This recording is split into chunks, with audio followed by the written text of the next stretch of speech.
৩৩ বছর পর জাকসু নির্বাচন, ভোট গ্রহণ শুরু। লড়াই হবে ৮ প্যানেলের, নেওয়া হয়েছে কঠোর নিরাপত্তা ব্যবস্থা।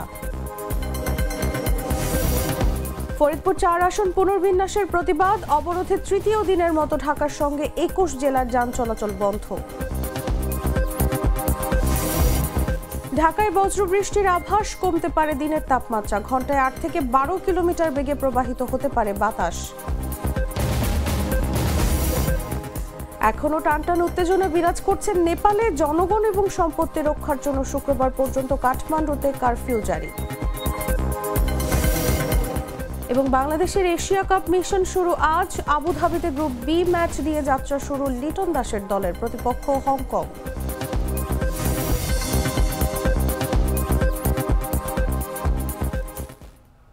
এতক্ষণ শুনছিলেন সংবাদ শিরোনাম। দর্শক, আমন্ত্রণ বেলা ১১টার সংবাদে, সাথে আছি আমি তাসলিমা তিথি।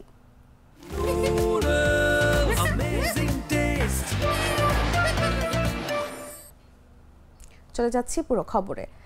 জাহাঙ্গীরনগর বিশ্ববিদ্যালয় কেন্দ্রীয় ছাত্র সংসদ ও হল সংসদের নির্বাচনের ভোট গ্রহণ শুরু হয়েছে। বৃহস্পতিবার সকাল ৯টায় ২১টি হলে একযোগে ভোট গ্রহণ শুরু হয়। বিকেল ৫টা পর্যন্ত ভোট গ্রহণ চলবে। এবারে নির্বাচনে মোট ১১,৮৯৭ জন শিক্ষার্থী ভোটাধিকার প্রয়োগ করবেন।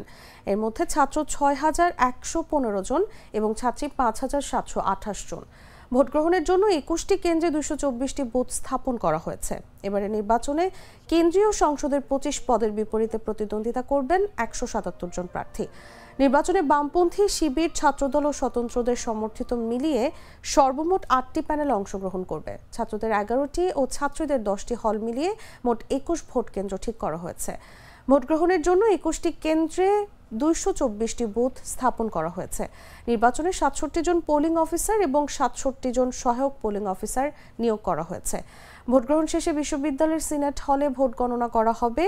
নির্বাচন উপলক্ষে ক্যাম্পাসের শান্তি শৃঙ্খলা বজায় রাখতে ১,৫০০ পুলিশ, ৭ প্লাটুন বিজিবি ও ৫ প্লাটুন আনসার ক্যাম্পাসের পরিসীমায় মোতায়েন করা থাকবে। এছাড়া ক্যাম্পাসে যে কোনো অপ্রীতিকর ও অনাকাঙ্ক্ষিত ঘটনা মোকাবেলায় আনসার ও আইন শৃঙ্খলা রক্ষাকারী বাহিনীর সদস্যরা ক্যাম্পাসে ও ক্যাম্পাসের বাইরে অবস্থান করবেন। আলহামদুলিল্লাহ, আমার জীবনের সূচনা লগ্ন থেকে এটা হচ্ছে আমার জীবনের প্রথম ভোট। আর আমরা তো কখনোই ভোট দেওয়ার অপশন পাই নাই। আর জাকসু কেন্দ্রিক বা ছাত্র সংসদগুলো এগুলো সবসময় অচল ছিল। তো এটা হচ্ছে অন্তর্বর্তীকালীন সরকারকে এখানে একটা ধন্যবাদ আমরা দিতেই পারি যে ওনারা আসার পর জাকসু বা সকল ছাত্র সংসদ আমরা দেখতেছি ডাকসু সামনে আমাদের রাকসু হবে, যেখান থেকে আমাদের ভবিষ্যতের নেতারা উঠে আসবেন। তো এই জন্য আমি অন্তর্বর্তী সরকারকে একটা ধন্যবাদ জানাচ্ছি। আর এখানকে সত্যি কথা বলতে আমি আলহামদুলিল্লাহ আজকে আমার কোনো অসুবিধা হয় না ভোট দিতে। তবে নির্বাচন কমিশনকে আমি একটুকু বলতে চাই যে ভোট দেওয়ার টাইম ছিল ৯টায়। তো আপনারা যদি ৯টায় নাই করতে পারেন তাহলে আমাদের লেট করছেন, আপনারা তো আগে থেকে প্রস্তুতি নেওয়া দরকার ছিল যাতে ৯টার দিকে সব এসে করতে পারি।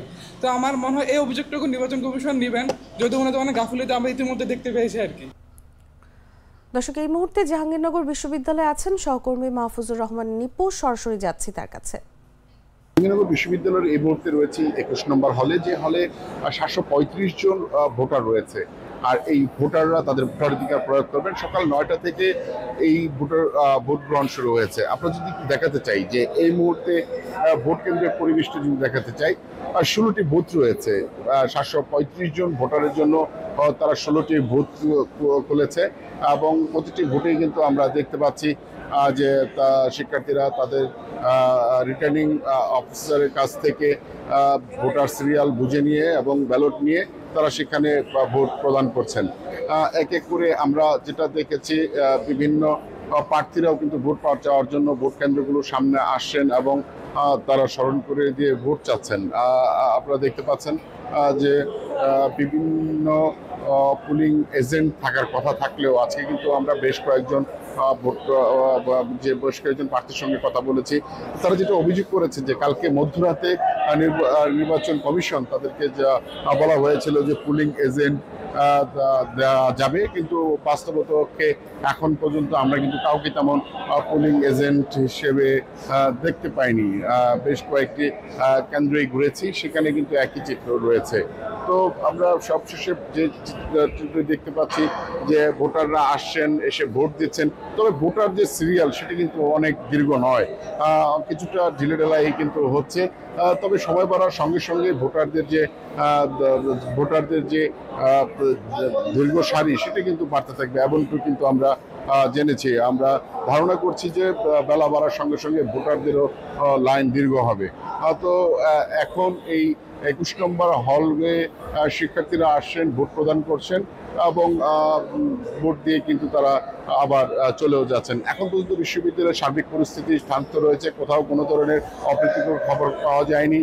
তবে মুখে এবং সামাজিক যোগাযোগ মাধ্যমে একে অপরের বিরুদ্ধে বিভিন্ন প্রপাগান্ড কিন্তু ছড়ছে। আসলে এই বিষয়টিকে আমরা এখন পর্যন্ত দেখেছি। তো এই ছিল জাহাঙ্গীরনগর বিশ্ববিদ্যালয়ের 21 নম্বর হল থেকে আমার কাছে দর্শক, আমরা জানি দীর্ঘ 33 বছর পর জাহাঙ্গীরনগর বিশ্ববিদ্যালয়ে অনুষ্ঠিত হচ্ছে জাকসু নির্বাচন এবং সেখান থেকেই সর্বশেষ পরিস্থিতি জানাচ্ছিলেন সহকর্মী মাহফুজুর রহমান নিপু। চলে যাচ্ছি পরবর্তী খবরে। চট্টগ্রাম বিশ্ববিদ্যালয়ের প্রক্টোরিয়াল বডির পদত্যাগ সহ 7 দফা দাবিতে অধিকার সচেতন শিক্ষার্থীবৃন্দ ব্যানারে আমরণ অনশন কর্মসূচি পালন করছেন বাম সংগঠনের নেতারা সহ 9 শিক্ষার্থী।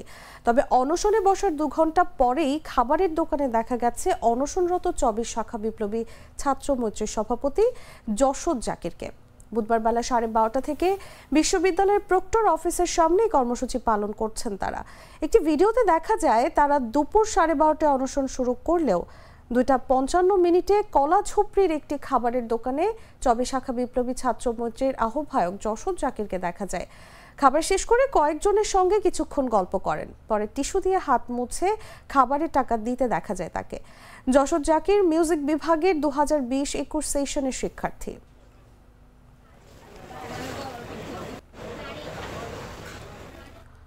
ফরিদপুর 4 আসন পুনর্বিন্যাসের প্রতিবাদে দ্বিতীয় দফায় বৃহস্পতিবার টানা তৃতীয় দিনের মতো ঢাকা খুলনা ও ঢাকা বরিশাল মহাসড়ক অবরোধ করেছেন স্থানীয় জনতা। ফলে রাজধানীর সঙ্গে দক্ষিণ পশ্চিমাঞ্চলের 21টি জেলার যানবাহন চলাচল বন্ধ রয়েছে। গুরুত্বপূর্ণ এই রুটে সড়ক যোগাযোগ ব্যবস্থা একেবারে প্রায় অচল হয়ে পড়েছে। এতে নিদারুণ কষ্ট আর ভোগান্তিতে পড়েছে সাধারণ মানুষ। হাইওয়ে পুলিশ ও স্থানীয় সূত্রে জানা গেছে সকাল 7টা থেকে ঢাকা খুলনা মহাসড়কের হামিরদি ইউনিয়নের মনসুরাবাদ এলাকায় 80 থেকে 90 জন এবং একই মহাসড়কের আলগি ইউনিয়নের সুয়াদি এলাকায় প্রায় শতাধিক মানুষ মহাসড়কে বসে বিক্ষোভ শুরু করেন। একইভাবে সকাল 7:30টার দিকে ঢাকা বরিশাল মহাসড়কের হামিরদি ইউনিয়নের পুখুরিয়া, হামিরদি ও নওয়াপাড়া এলাকায় শতাধিক মানুষ গাছের গুঁড়ি ফেলে আগুন জ্বালিয়ে সড়ক অবরোধ করেন। এতে ঢাকাগামী বাস, ট্রাক, মাইক্রোবাস সহ শত শত যানবাহন আটকা পড়ে যায়। সকাল 7:30টার পর থেকে ঢাকা বরিশাল মহাসড়কের ভাঙা গোল চত্বরেও বিক্ষোভকারীরা অবস্থান নেন। ফলে ঢাকার সঙ্গে দক্ষিণ পশ্চিমাঞ্চলের অন্তত 21টি জেলার যানবাহন চলাচল পুরোপুরি বন্ধ রয়েছে।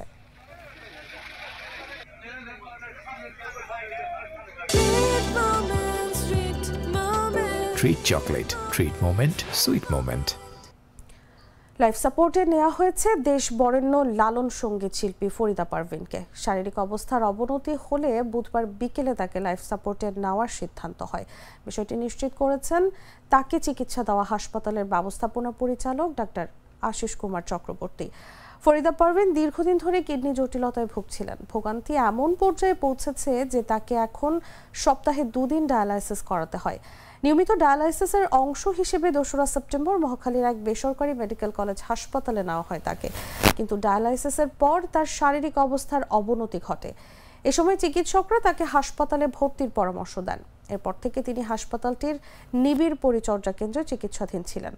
অবস্থার অবনতি হলে তাকে ভেন্টিলেশনে রাখার সিদ্ধান্ত নেওয়া হয়। হাসপাতাল সূত্রে জানা যায় ফরিদা পারভিন দীর্ঘদিন ধরে নানান শারীরিক জটিলতায় ভুগছেন। ফুসফুসের সমস্যা ছাড়াও তার ডায়াবেটিক্স, উচ্চ রক্তচাপ, কিডনি ও থাইরয়েড জটিলতা রয়েছে। 1968 সালে রাজশাহী বেতারের তালিকাভুক্ত শিল্পী হিসেবে নজরুল সঙ্গীত গেয়ে সঙ্গীতাঙ্গনে পথ চলা শুরু করেন ফরিদা পারভিন। 1973 সালে দেশাত্মবোধক গান গেয়ে জনপ্রিয়তা পান তিনি। পরে সাধক মোকসেদ আলী শাহের কাছে লালন গীতির তালিম নেন এবং ধীরে ধীরে হয়ে ওঠেন লালন গীতির জীবন্ত কিংবদন্তি।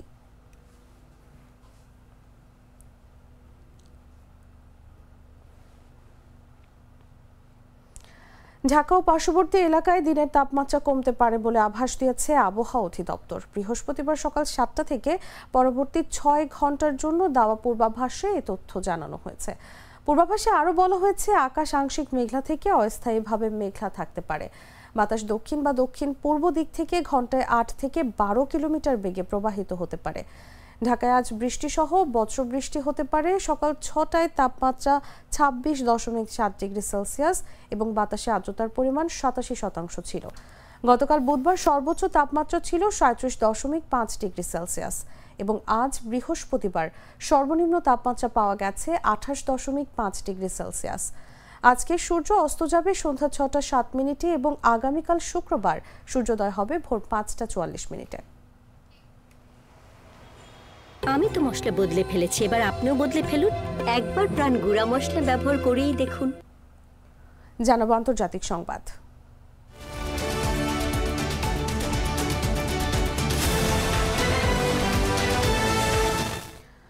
নেপালের রাজধানী কাঠমান্ডুতে সরকার পতনের পর অরাজক পরিস্থিতি আরো ঘনীভূত হয়েছে। বিক্ষোভের সুযোগে দুর্বৃত্তরা রাষ্ট্রীয় বাণিজ্য ব্যাংক সহ বিভিন্ন স্থাপনায় লুটপাট চালিয়েছে। শপিং মল ও সরকারি ভবনে অগ্নিসংযোগ ঘটেছে। উত্তেজনা নিয়ন্ত্রণে সেনা মোতায়েনের ঘোষণা দিয়েছে নেপালি সেনাবাহিনী।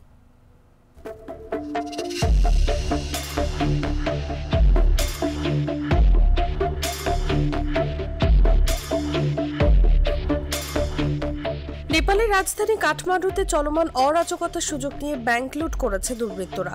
মঙ্গলবার সন্ধ্যায় বনেশ্বর শাখার রাষ্ট্রীয় বাণিজ্য ব্যাংকের কর্মীরা জানান তাদের ব্যাংকে ডাকাতি চলছে। এতে ধারণা জোরদার হয়েছে যে সংগঠিত অপরাধী চক্র চলমান বিশৃঙ্খলার সুযোগ নিচ্ছে। এক ব্যাংক কর্মীর ভাষ্য অনুযায়ী যারা লুটপাট চালাচ্ছিল তারা জেনজি আন্দোলনের সঙ্গে সম্পৃক্ত নয়, বরং অন্য অরাজক গোষ্ঠী যারা বিক্ষোভকে আড়াল হিসেবে ব্যবহার করছে।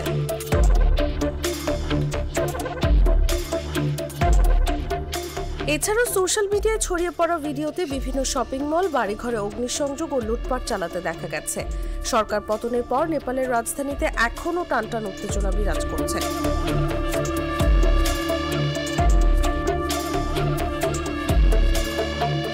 গত সোমবার পুলিশের কঠোর দমনপীড়নে বহু মানুষ নিহত হন, যা দেশজুড়ে ক্ষোভের জন্ম দেয়। এর জেরে ক্ষুব্ধ বিক্ষোভকারীরা পার্লামেন্ট ভবন, সুপ্রিম কোর্ট ও সিংহ দরবারে আগুন ধরিয়ে দেয়। মঙ্গলবার গভীর রাত পর্যন্ত এসব স্থানে আগুন জ্বলতে থাকে। গুরুত্বপূর্ণ নথি ও অবকাঠামো ধ্বংস হয়ে যায়। যদিও জেনজি সংগঠকরা বারবার সরকারি স্থাপনায় আক্রমণ না করার আহ্বান জানিয়েছেন, তবুও কিছু বিক্ষোভকারী সরকারি ভবনে অগ্নিসংযোগ ও ভাঙচুর চালিয়েছে। এ অবস্থায় নেপালি সেনাবাহিনী ঘোষণা দিয়েছে মঙ্গলবার রাত 10টা থেকে সেনা সদস্যরা মাঠে নামবে। সেনাবাহিনী জেনজি নেতৃত্বকে আন্দোলন প্রত্যাহার করে আলোচনায় বসার আহ্বান জানিয়েছে।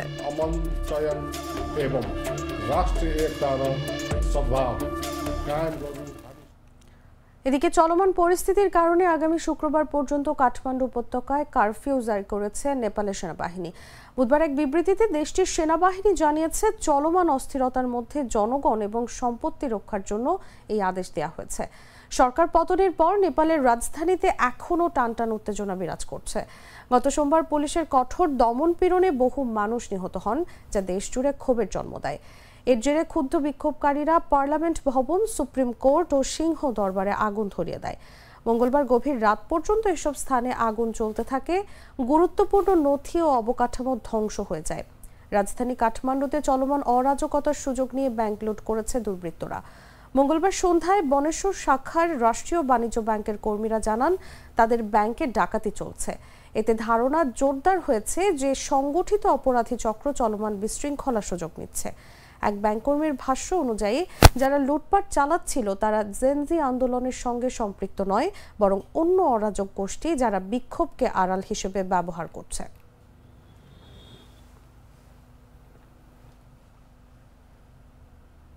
সংবাদ শেষ করব খেলার খবর জানিয়ে।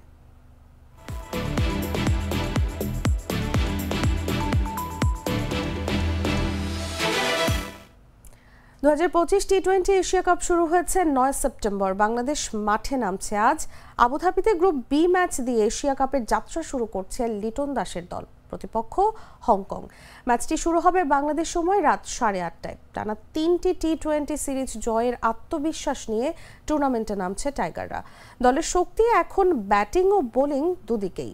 সাম্প্রতিক সময়ে বাংলাদেশের ব্যাটাররা ছক্কা মারার মানসিকতা দেখাচ্ছে, আর পেস আক্রমণও বেশ ধারালো হয়ে উঠেছে। তবে অতীতের তিক্ত স্মৃতি ভুলে থাকার উপায় নেই। 2014 সালের টি-20 বিশ্বকাপে চট্টগ্রামে বাংলাদেশকে 2 উইকেটে হারিয়ে দিয়েছিল হংকং। সেই ম্যাচ এখনও এশিয়ার ক্রিকেট ইতিহাসে অন্যতম বড় অঘটন হিসেবে গণ্য হয়।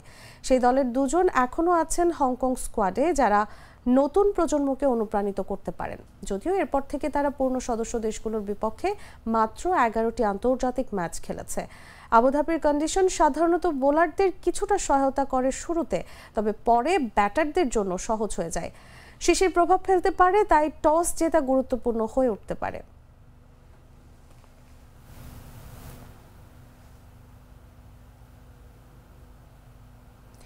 দর্শক, সংবাদ শেষ করার আগে শিরোনামগুলো জানিয়ে দিচ্ছি আরো একবার।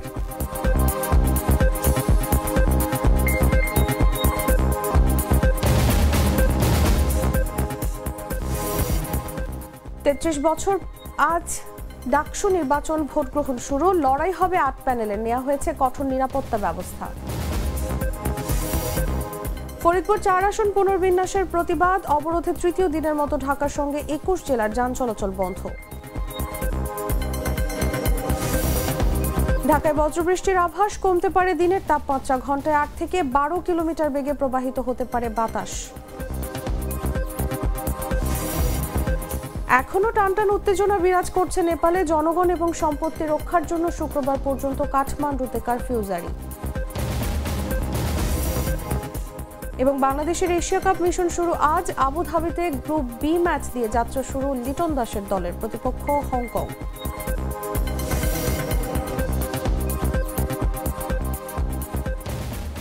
দর্শক, এই ছিল এখনকার মতো। এরপর দেখবেন দুপুর 1টা নিউজ। প্রতি মুহূর্তের সর্বশেষ খবর জানতে ভিজিট করুন jagonews24.com। ফলো করুন আমাদের ভেরিফাইড ফেসবুক পেজ এবং সাবস্ক্রাইব করুন জাগো নিউজের ইউটিউব চ্যানেল। ধন্যবাদ সবাইকে।